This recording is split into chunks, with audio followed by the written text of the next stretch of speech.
사무엘상 8장 1절에서 9절까지입니다.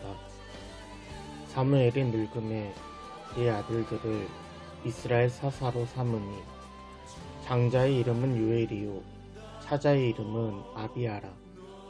그들이 브엘세바에서 사사가 되니라. 그의 아들들이 자기 아버지의 행위를 따르지 아니하고 이익을 따라 뇌물을 받고 판결을 굳게 하니라. 이스라엘 모든 장로가 모여 라마에 있는 사무엘에게 나아가서 그에게 이르되, 보소서, 당신은 늙고 당신의 아들들은 당신의 행위를 따르지 아니하니 모든 나라와 같이 우리에게 왕을 세워 우리를 다스리게 하소서 한지라.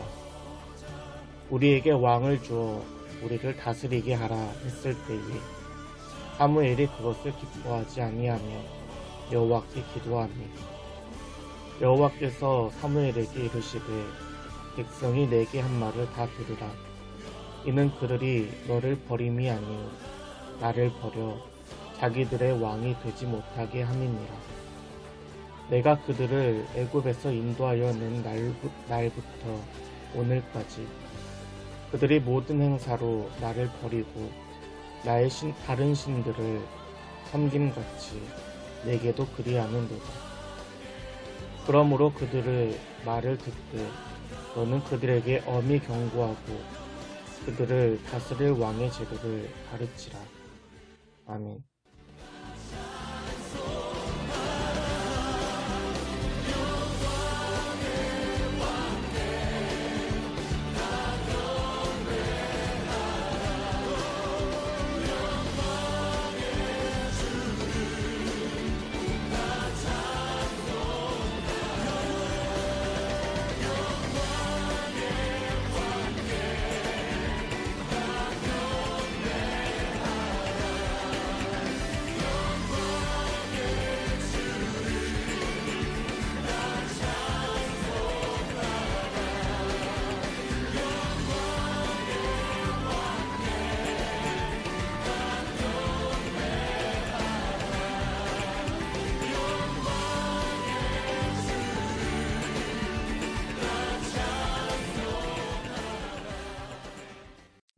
하나님의 인도하심이 오늘 여러분의 삶에 함께 하시길 축복합니다.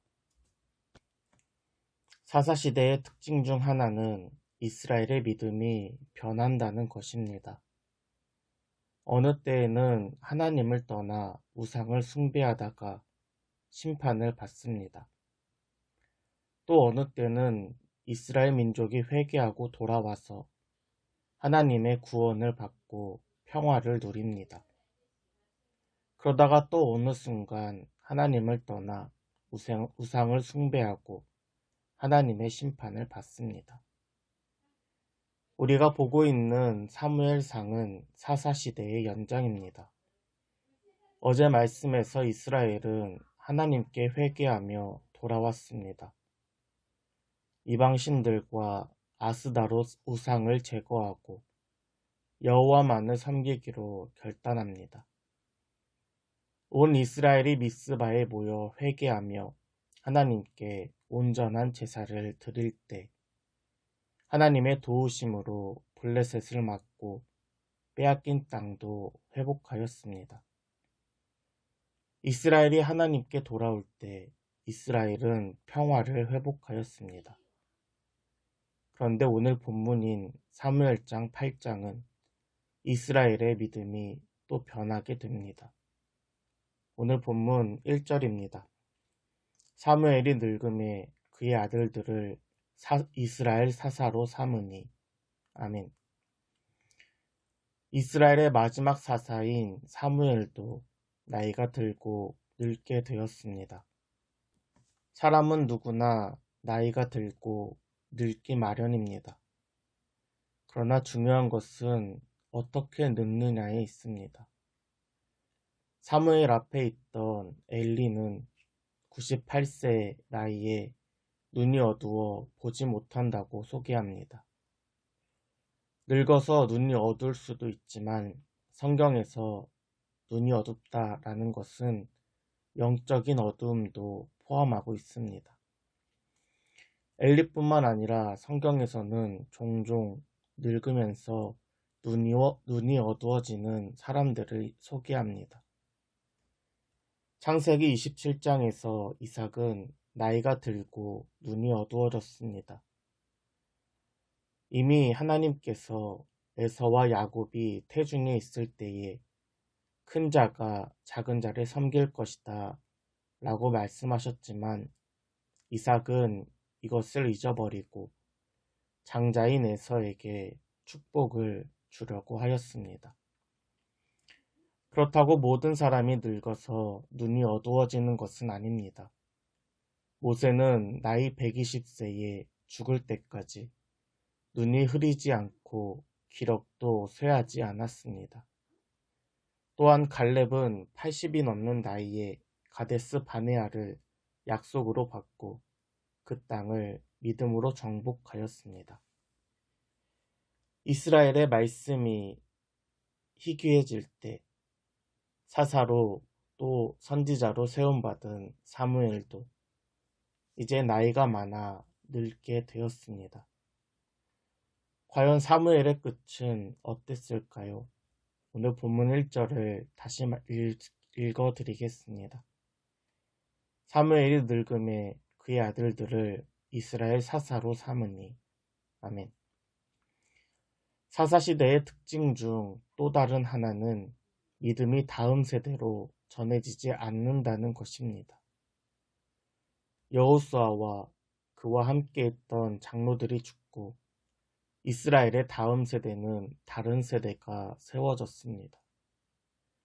하나님의 말씀대로 순종했던 가나안 정복 세대와는 다르게 하나님을 떠나 우상을 숭배하고 자기 소견에 오른 대로 행동하는 다른 세대가 이어졌습니다. 사무엘은 선지자로서 열심히 사역했습니다. 하나님의 말씀을 전하고 하나님의 뜻대로 이스라엘 민족을 다스렸으며 매년마다 온 이스라엘을 돌아다니며 제단도 쌓았습니다.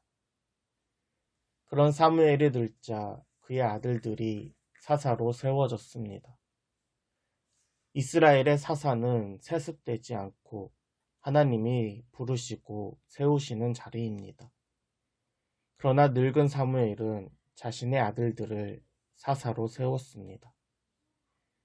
출애굽기 18장에서는 이스라엘 민족을 재판하는 자의 자격이 나오는데 곧 하나님을 두려워하며 진실하며 불의한 이익을 미워하는 자입니다.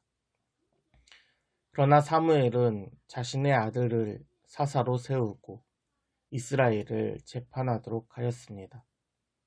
그 결과가 어땠을까? 오늘 본문 2절과 3절입니다. 장자의 이름은 요엘이요 차자의 이름은 아비아라. 그들이 브엘세바에서 사사가 되니라. 그의 아들들이 자기 아버지의 행위를 따르지 아니하고 이익을 따라 뇌물을 받고 판결을 굳게 하니라. 아멘. 사사가 된 사무엘의 아들들은 하나님의 말씀과는 반대로 이익을 따라 뇌물을 받고 판결을 굳게 하였습니다.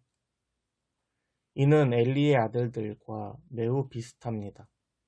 엘리의 아들들 홈리와 비드하스가 하나님을 멸시함으로 제사를 가볍게 여겼듯이 사무엘의 아들 요엘과 아비야는 자기 이익에 따라 불공정한 판결을 내렸습니다. 이는 거룩과 공정을 담당하는 제사장과 재판관의 역할과는 정반대의 모습입니다. 사무엘의 이러한 모습들을 보면서 이스라엘의 장로들은 사무엘을 찾아옵니다. 오늘 본문 4절과 5절입니다. 이스라엘 모든 장로가 모여 라마에 있는 사무엘에게 나아가서 그에게 이르되 보소서 당신은 늙고 당신의 아들들은 당신의 행위를 따르지 아니하니 모든 나라와 같이 우리에게 왕을 세워 우리를 다스리게 하소서 한지라. 아멘. 이스라엘의 모든 장로들이 사무엘에게 나아와 다른 나라와 같이 왕을 세워달라고 요구합니다. 이들이 표면적으로 왕을 요구한 이유는 첫째, 사무엘이 늙었음이고 둘째는 사무엘의 아들들의 불공정한 모습 때문입니다. 장로들의 요구를 들은 사무엘은 이를 기뻐하지 않습니다. 그 이유에 대해서 다음 말씀이 이렇게 소개합니다.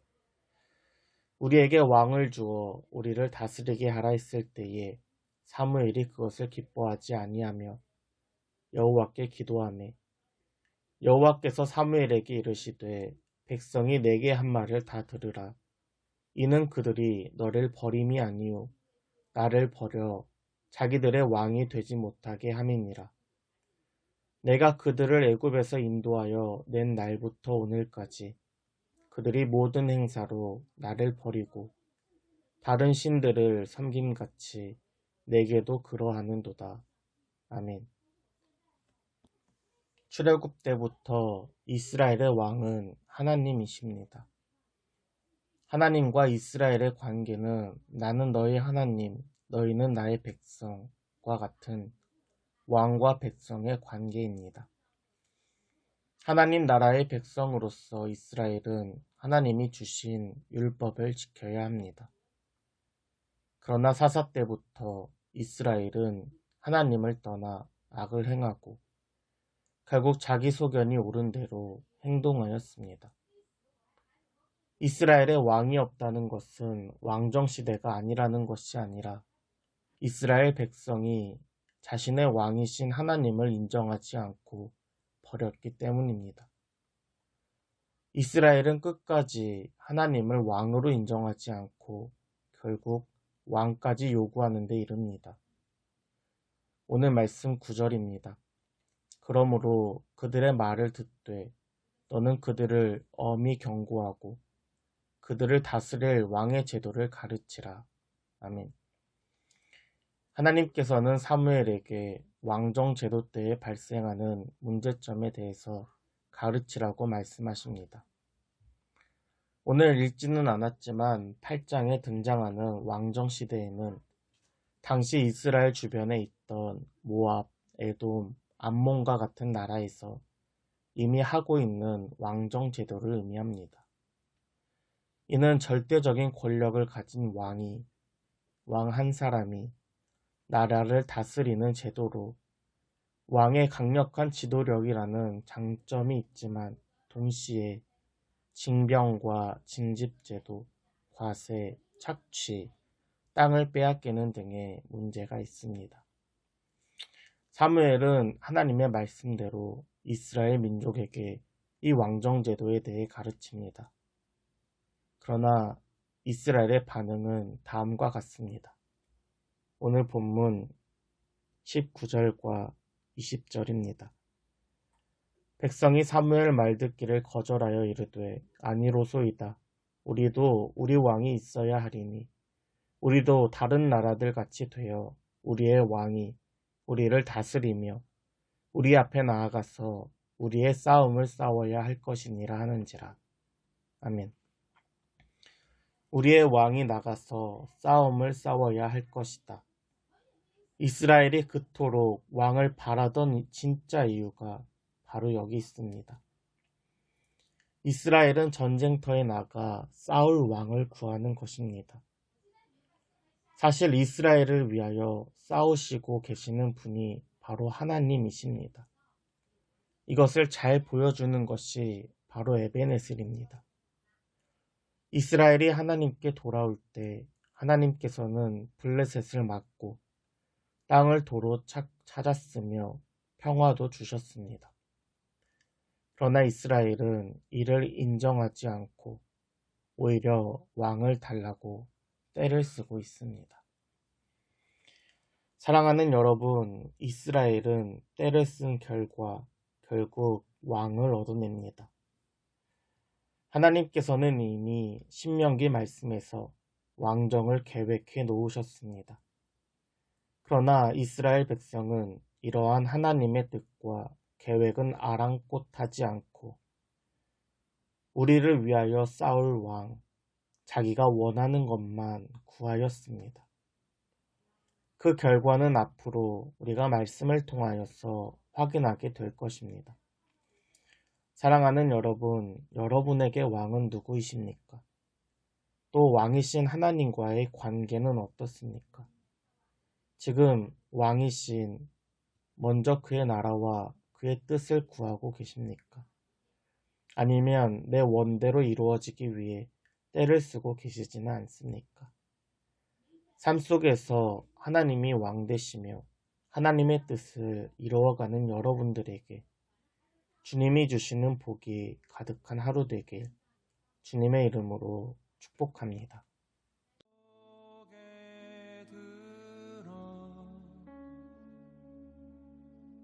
주를 마시해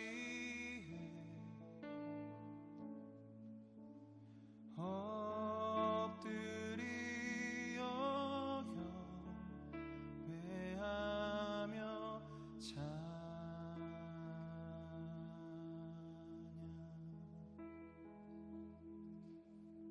왕의 위엄 신령과 진정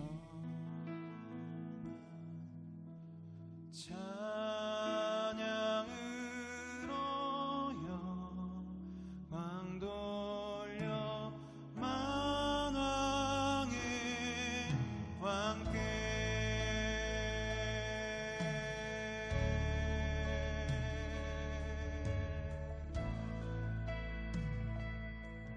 우리 함께 고백합시다. 고개 들어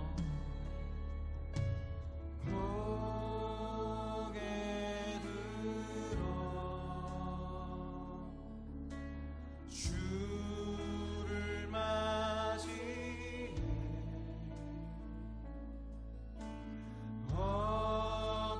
엎드리어 경배하며 찬양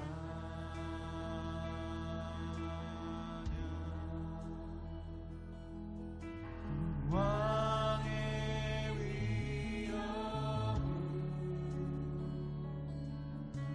신령과 진정한 찬양으로 영광 돌려 만왕의 왕께 할렐루야. 오 주님, 우리 왕이신 주님을 고개 들어 맞이하십시다. 고개 들어 우리 마음의 문을 열고 주님을 맞이합니다. 주를 맞이해 오 주님 엎드리어 경배하며 찬양 주님께 영광 왕의 위엄을 신령과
찬양